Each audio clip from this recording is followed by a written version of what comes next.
Hi students, now இப்போ example 2.37 பார்த்துக்கலாமா? Some படிச்சு பார்த்துருங்க. அவன் என்ன சொல்றான்னா, இந்த ட்ரையாங்கிள் வச்ச ஈச் சைடு அவ்வளோ 12 ஃபீட் இருக்கு. சரிங்களா? இந்த டைல்ஸ் பார்த்தீங்கன்னா ஒன்று பார்த்தீங்கன்னா 12 இன்ச் இருக்கு. 12 இன்ச்னா 1 ஃபீட் தான் ஆக்சுவலாக அது. இப்போ நம்ம என்ன கேட்கறோம்னா, இந்த இந்த ஒயிட் டைல்ஸும் ப்ளூ கலர் டைல்ஸ் இருக்கு இல்லையா? இது நம்பர்ஸ் தனித்தனியாக சொல்லணும். Number of blue tiles, number of white tiles வந்துச்சு, மொத்தம் டோட்டல் டைல்ஸும் கண்டுபிடிக்கலாம். சரியா? இப்போ ஃபர்ஸ்ட் நம்ம வந்து இப்போ நம்பர் ஆஃப் நம்பலாம் ஒயிட் டைல்ஸ் போலாமா? ஃபர்ஸ்ட் நம்ம நம்பர் ஆஃப் ஒயிட் டைல்ஸ் நான் கண்டுபிடிக்கிறேன்.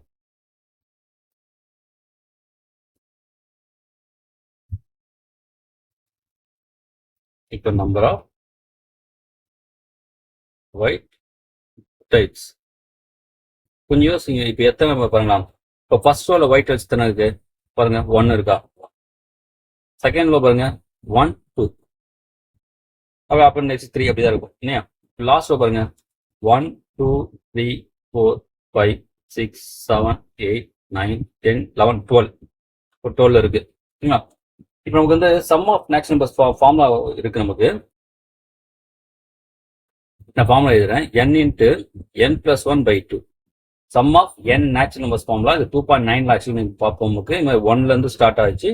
அப்படியே அடுத்த நம்பர் இல்லையா? கன்சியூ நம்பரா 1 2 3 இப்படி n நேச்சுரல். சரிங்களா? நேச்சுரல் நம்பர்ஸ் இப்படி இருக்கா? இதை சம் வேல்யூ ஃபார்முலா பார்த்தோன்னா n இன்ட்டு n பிளஸ் 1/2. இங்கே n வேல்யூ என்னது? மொத்தம் 12 தானே? மொத்தம் 12 டேர்ம் தானே இருக்கும் 1ல இருந்து 12ல. அப்போ 12 இன்ட்டு 12 பிளஸ் 1/2. 2 வச்சா 6ஆ? 6 இன்ட்டு என்ன வரும்? 13 வருமா? என்ன நமக்கு 6 3 18 1 6 1 6 எவ்வளோ? 78. அப்போ நம்பர் ஆஃப் இந்த ஒயிட் டைல்ஸ் கண்டுபிடிச்சாச்சு. இதே போல் நெக்ஸ்ட் நம்ம போவோம். நம்பர் ஆஃப் ப்ளூ டைல்ஸ் கண்டுபிடிக்கும். இது பாருங்க, இப்போ ஃபர்ஸ்ட் ரோல பாருங்களா, ஒயிட் டைல்ஸ் மட்டும் தான் இருக்கு இல்லையா? ப்ளூ டைல்ஸே இல்லை. அப்போ அது 0 ப்ளஸ். ரெண்டாவது பார்த்தீங்கன்னா எத்தனை? ஒரே ஒரு ப்ளூ தான் இருக்கு 1. மூணாவது பார்த்தீங்கன்னா எத்தனை? 2 இருக்கு இல்லையா? மூணாவது நமக்கு 2 இருக்கு. அப்போ அது நம்ம போயிட்டே இருக்குமா? லாஸ்ட் போயிடலாமா? இப்போ லாஸ்ட் பாருங்களா, லாஸ்ட் பாருங்க 1 2 3 4 5 6 7 8 9 10 11. அப்போ 11 தான் இருக்கு இல்லையா?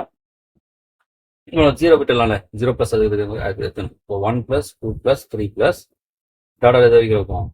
11 வரைக்கும் இருக்கு. அப்போ அகைன் அதே ஃபார்ம் தான், n இன்ட்டு n பிளஸ் 1/2 இல்லையா? 11 டேர்ம்ஸ் இருக்கு இல்லையா? அதே sum of n natural numbers தான். அப்போ 11 இன்ட்டுனது 11 plus 1/2 n into n plus 1/2. அது ஃபார்முலா போட்டால் நீங்கள் போகல நான். அப்போ 11 இன்ட்டுனது 12/2 படித்தா வரும் 6ஆ? அப்போ 11 6 6 6. அப்போ நம்பர் அப்போ ப்ளூ டைல்ஸ் கொண்டு வச்சாச்சு. இப்போ டோட்டல் நம்பர் ஆஃப் டைல்ஸ் இல்லையா? டோட்டல் நம்பர் ஆஃப் டைல்ஸ் என்ன வரும்? ரெண்டு ஆட் பண்ணுங்க தான். அப்போ 78 பிளஸ் 66. அப்போ நமக்கு 6 இப்போ ஸ்டார்ட் பண்ணால் 84ஆ? அப்போ 144. ரொம்ப சிம்பிள் தான். இந்த டயரம் வச்சு நீங்கள் போடணும். சரிங்களா? டயரம் பார்த்து பண்ணணும். ரொம்ப சிம்பிளான சம் தான். இங்கே என்ன புதுசாக ஃபார்முலாஸ் பண்ணணும்? அது sum of n natural numbers, அதாவது summation of n equal to n into n plus 1/2 போகும். சரியா? இந்த ஃபார்முலா நம்ம யூஸ் பண்ணலாம். இது ஆக்சுவலாக இந்த 2.9 நம்ம இருக்கு. கொஞ்சம் டீட்டெயிலாக பார்க்கலாம்.